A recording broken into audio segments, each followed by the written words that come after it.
नमस्कार दोस्तों, ये मामला उत्तर प्रदेश के गोरखपुर जिले की है, जहां सपने सजा रही सेना में भर्ती की तैयारी कर रही एक एनसीसी कैडेट लड़की, जिसने कभी सोचा भी नहीं होगा कि जिस सेना में वो जवान बनने के सपने देख रही होगी, एक दिन उसको ऐसे कोई हालात से गुजरना पड़ेगा।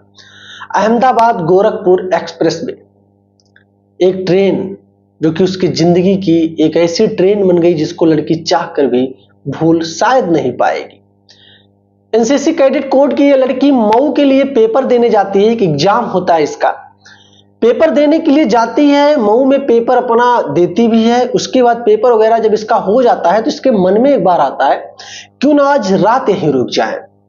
फिर लड़की के घर से फोन आ रहा था। माता ने कहा, बेटा अगर पेपर समय से हो गया हो तो रुकना क्या मतलब है, घर चली आओ आराम से। सुविधाएं वैसे भी सरकार ने बहुत बना रखी हैं, ट्रेन है, बस है, तमाम सिस्टम है, तुम चली आओ।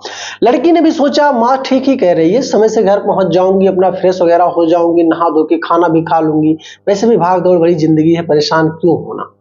लड़की अपनी माँ की बात मानकर मऊ रेलवे स्टेशन पर आती है और वहां उसने देखा भीड़ काफी ज्यादा लगी हुई है। वो टिकट इसी वजह से नहीं ले पाई।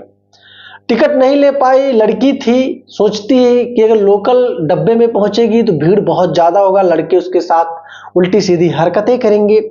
इसी वजह से लड़की डायरेक्ट एसी कोच में जाके खड़ी हो गई कि बस कुछ ही घंटों का सफर है, आराम से निकल जाएगा, क्यों परेशान होना। उसके बाद आराम से तो खड़ी थी, लेकिन एक टीटी टिकट चेक करते हुए आ रहा था। लड़की उसको देखकर घबरा गई कि वो टीटी को क्या जवाब देगी, लेकिन लड़की पढ़ी लिखी थी, हिम्मत उसने जुटाई और उसने सोचा जो होगा देखा जाएगा, टीटी को मैं बता दूंगी अपनी हकीकत।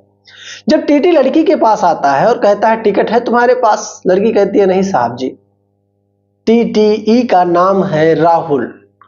तो राहुल जी से जब लड़की ने बात किया, लड़की ने सीधा पूरी सच्चाई बता दी कि साहब माँ के जिद करने की वजह से मैं आज घर जा रही हूँ, तो मैं रुकना यहीं चाहती थी, और मैं जब स्टेशन पर आती हूँ तो भीड़ इतनी ज्यादा थी कि मैं टिकट नहीं ले सकी, जिसकी वजह से मैं लोकल डिब्बे में नहीं घुसी। चूंकि बहुत सारे लुच्चे लफंगे लड़के किस्म के लोग, कुछ लोग ऐसे होते हैं जो लोकल डब्बे में रहते हैं, मैं वहां अपनी सुरक्षा की वजह से नहीं गई।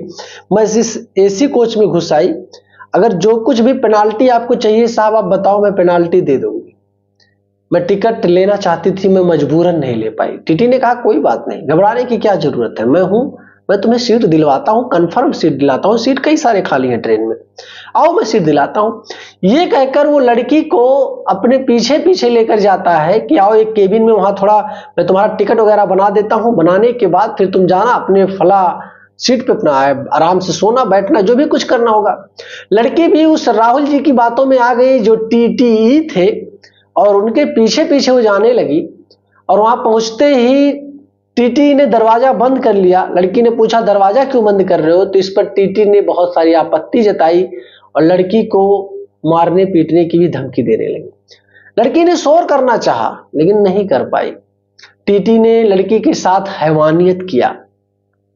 हैवानियत करने के बाद टीटी को जब ये लगा कि लड़की पढ़ी लिखी है, एनसीसी कैडेट की लड़की है, सेना की तैयारी कर रही है, तो जाहिर सी बात है चुप तो नहीं रहेगी। टीटी के मन में ख्याल भी आ रहा होगा कि उसको हत्या कर दे, लेकिन शायद वो नहीं कर पाया किसी वजह से। टीटी कुछ ही देर में उस डब्बे से फरार हो गया।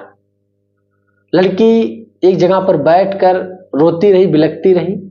फिर कुछ 112 नंबर पर उसने कॉल लगाया, पुलिस की मदद ली, पुलिस को पूरी सच्चाई बताई।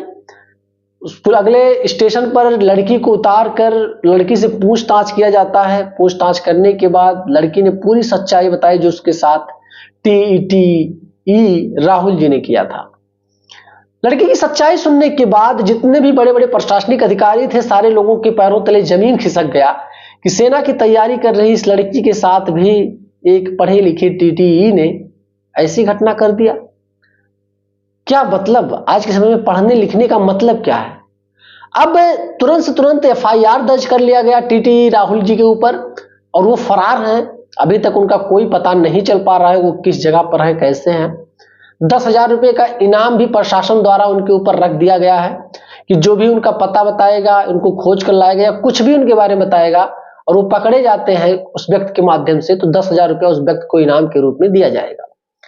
हालांकि लड़की को अब साकुशल उसका मेडिकल वगैरह करवा लिया गया है, उसका इलाज भी करवा लिया गया है, जो भी कुछ उसके पास समस्याएं थी उसको भी सुन लिया गया है प्रशासन द्वारा।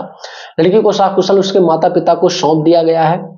बाकी कार्रवाइयां चल रही हैं, जैसे ही वो पकड़े जाते हैं उनके खिलाफ न्यायालय कड़ी से कड़ी कार्रवाई जरूर करेगी। दोस्तों, ये जो कहानी है, ये जो घटना है, इसमें इस वजह से नहीं सुना रहा हूं कि किसी की पर्सनल भावनाओं को ठेस पहुंचाने के मकसद से, बल्कि इस मकसद से कि आप कभी भी सफर करो ट्रेन में, बस में, किसी भी जगह पर, तो बहुत जरूरी है अवेयर रहना। आपको हमेशा किसी के ऊपर आपको आंख बंद करके भरोसा तो करना ही नहीं है। हालांकि लड़की ने किसी के ऊपर भरोसा नहीं किया था, उसने तो एक सरकारी कर्मचारी के ऊपर भरोसा किया था जो उसकी मदद करता, लेकिन एक सरकारी कर्मचारी ही हैवान निकला, तो क्या कर सकते हैं। तो आज की इस वीडियो में आपको बहुत कुछ सीखने को मिलेगी। वीडियो ज्यादा से ज्यादा लोगों तक शेयर कर देना ताकि लोगों की आंखें खुले, लोग इस सच्चाई के बारे में समझ पाए। वीडियो पसंद आए दोस्तों तो वीडियो पे लाइक कर लेना, चैनल पे नए हो सब्सक्राइब करना। मिलूंगा जल्दी। जय हिंद।